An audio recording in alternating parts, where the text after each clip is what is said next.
sentidos, verdades vão brilhar. Digitar com santa força é nosso farol. No portal TDW, o saber rompe o sol.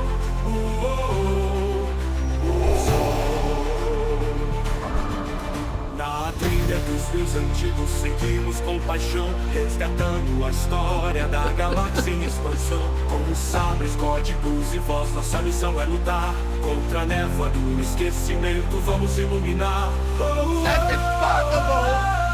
E somos todos Jedi da palavra e da razão. Guardamos o cânone, reescrevemos a canção. Portal TDW, rebelde é o teu nome. Na galáxia distante és o farol que consome. De arquivos imperiais, as lendas de Titã, mergulhamos no saber, revelamos a visão. Voando com os caçadores, nas rotas do saber, trazemos o que é esquecido pra quem quer entender. This is madness. Na alvorada da esperança, nosso grito vai soar no portal TDW. A força vai reinar, que a galáxia nos ouça. Além do que se vê, o legado vive em nós e renasce com você. I got a bad feeling about this. E somos todos Jedi da palavra e da razão. Guardamos o cânone e reescrevemos a canção. Portal TDW, rebelde é o teu nome. Na galáxia distante és o farol que consome. E somos todos Jedi da palavra e da razão. Guardamos o cânone e reescrevemos a canção. Portal TDW, rebelde é o teu nome. Na galáxia distante és o farol que consome. Que consome. És o farol que consome.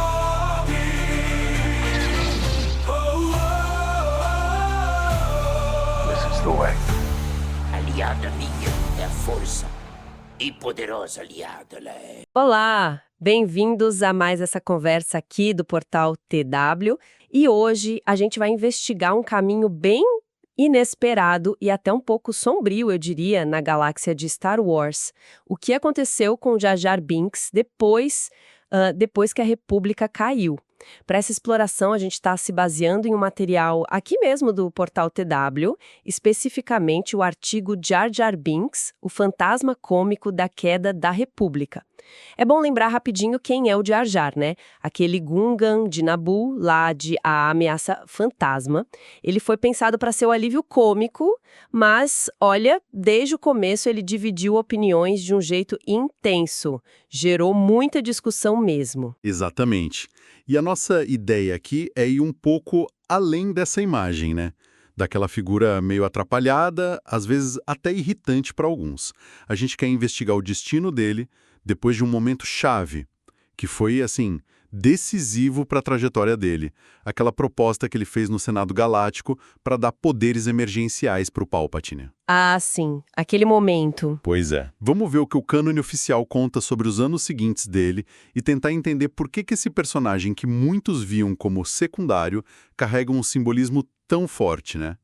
Como é que essa figura tão controversa acabou sendo, mesmo sem querer, tão central para a história da queda da República e a ascensão do Império? Certo, então vamos lá, vamos começar a desenrolar isso.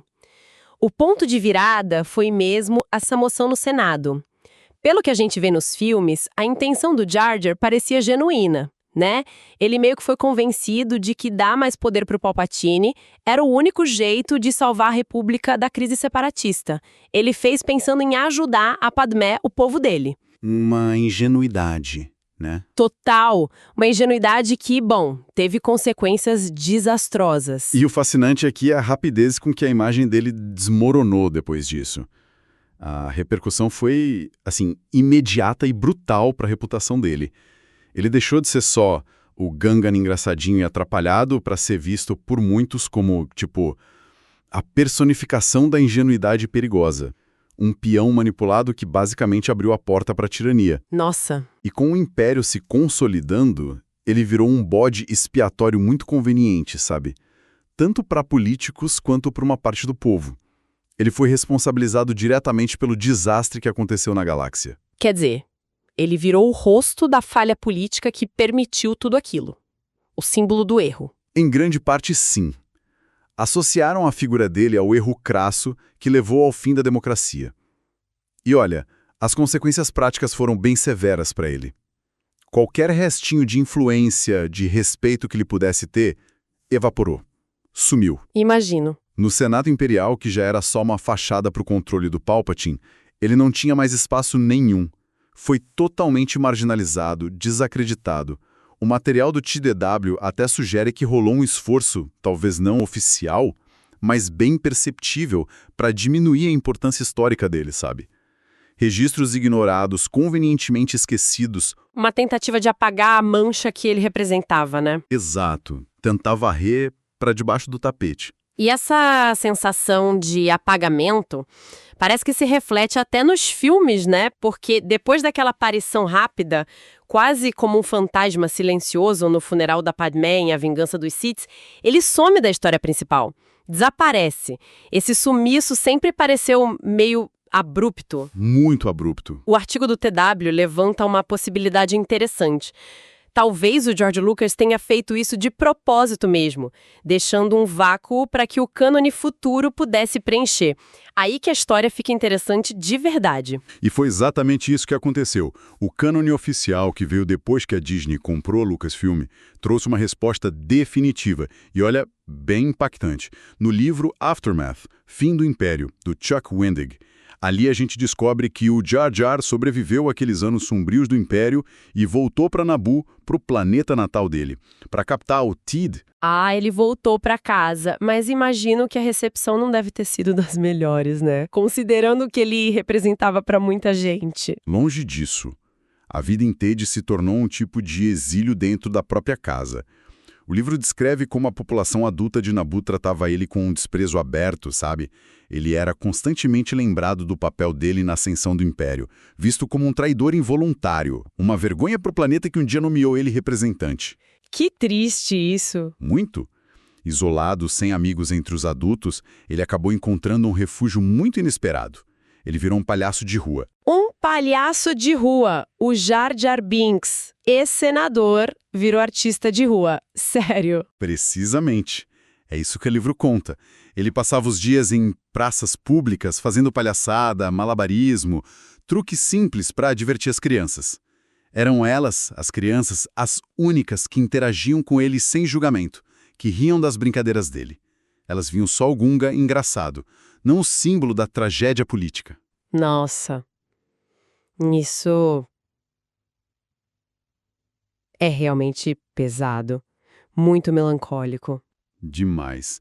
É um destino de uma melancolia profunda. Pensar que um personagem que, por mais atrapalhado que fosse, parecia ter boas intenções, acaba marginalizado desse jeito, encontrando aceitação só na inocência das crianças, que não entendem o peso histórico que ele carrega, né? É uma conclusão que ressoa de forma muito trágica, né? Funciona como um comentário bem sombrio sobre como a história julga as ações, muitas vezes ignorando totalmente as intenções.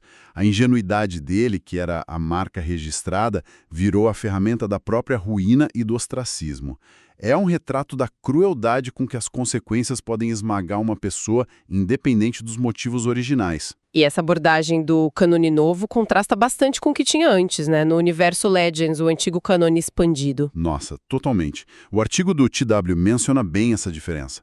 No Legends, o que aconteceu com ele depois dos filmes era praticamente um vazio, um buraco negro. Como assim? Em Legends, o Jar Jar foi quase que completamente ignorado. Tem pouquíssimas menções a ele em décadas de livros, quadrinhos, jogos.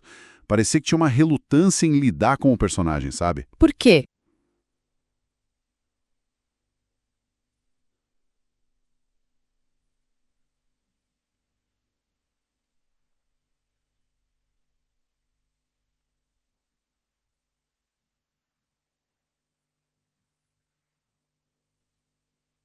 Por causa da polêmica. Provavelmente uma mistura de coisas.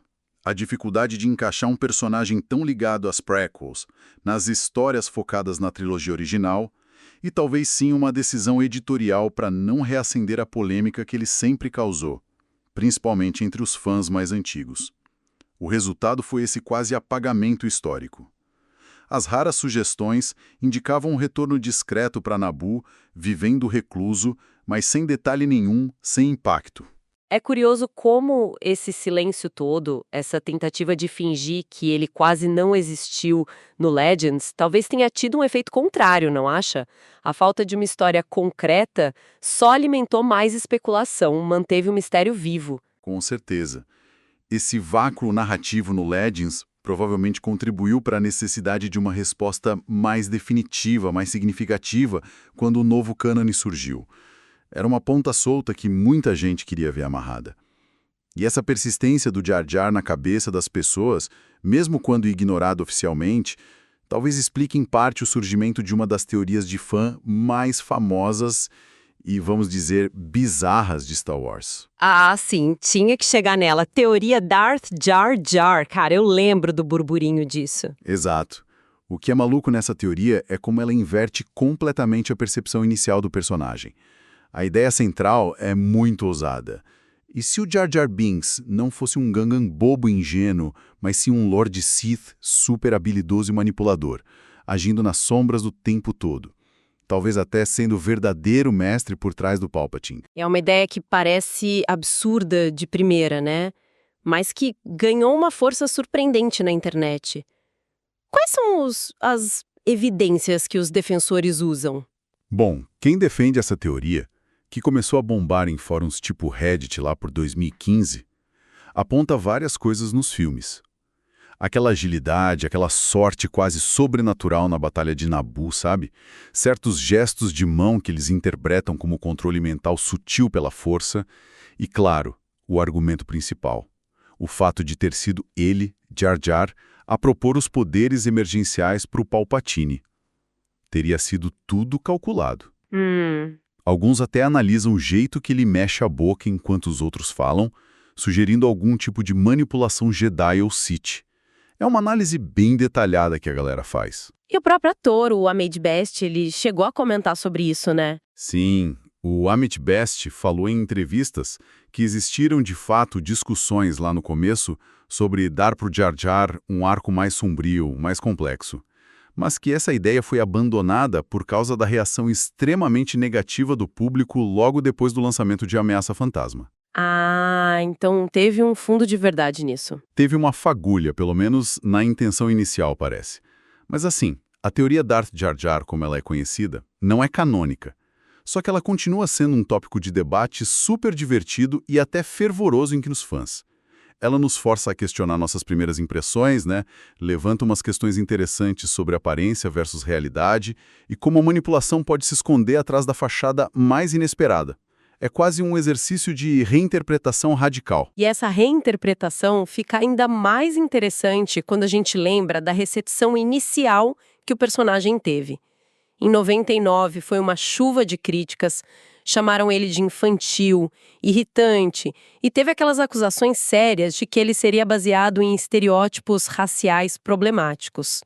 E o impacto disso foi muito além do personagem, infelizmente. Com certeza, o Ahmed Best sofreu ataques pessoais muito cruéis, incluindo racismo, ameaças, algo que afetou ele profundamente, pessoal e profissionalmente. Ele mesmo já falou sobre isso abertamente. Foi um lado bem sombrio da reação de parte do fandom, que passou da crítica ao personagem para um ataque direto ao ator. Muito pesado. Mas como o artigo do TW também mostra, o tempo trouxe algumas mudanças nessa percepção, né? Uma parte do fandom, talvez com o distanciamento ou com as novas gerações descobrindo as prequels, começou a reavaliar o Jar Jar. Alguns passaram a vê-lo mais como o George Lucas talvez quisesse, um símbolo dessa ingenuidade que, infelizmente, pode ser usada para fins horríveis. E muita gente que cresceu com as prequels criou um carinho genuíno por ele. Sim, essa reavaliação é bem notável. E talvez o destino canônico dele em Aftermath, por mais trágico que seja, ajude nisso. Em vez de só descartar ou ridicularizar o personagem, o livro deu para ele uma conclusão melancólica, mas que tem uma certa dignidade, uma humanidade. Mostra as cicatrizes que ele carregou.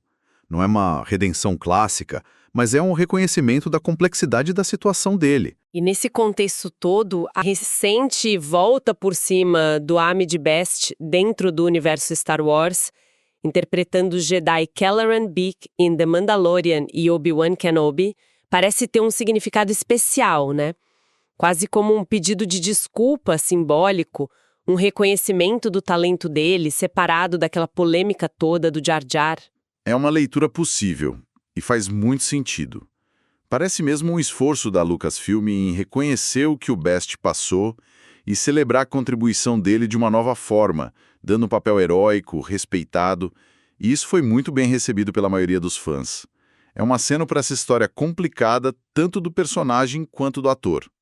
E pensando no impacto mais geral, Jar Jar virou quase um símbolo da grande divisão que as prequels causaram no fandom de Star Wars, que antes parecia mais unido, talvez. Exatamente. Ele meio que cristalizou muitas das críticas dos debates sobre a direção que o George Lucas tomou com as prequels. Virou um fenômeno cultural alvo de piada, meme, referência constante, mas, como a gente já falou, com um custo humano real e pesado para o Ahmed Best.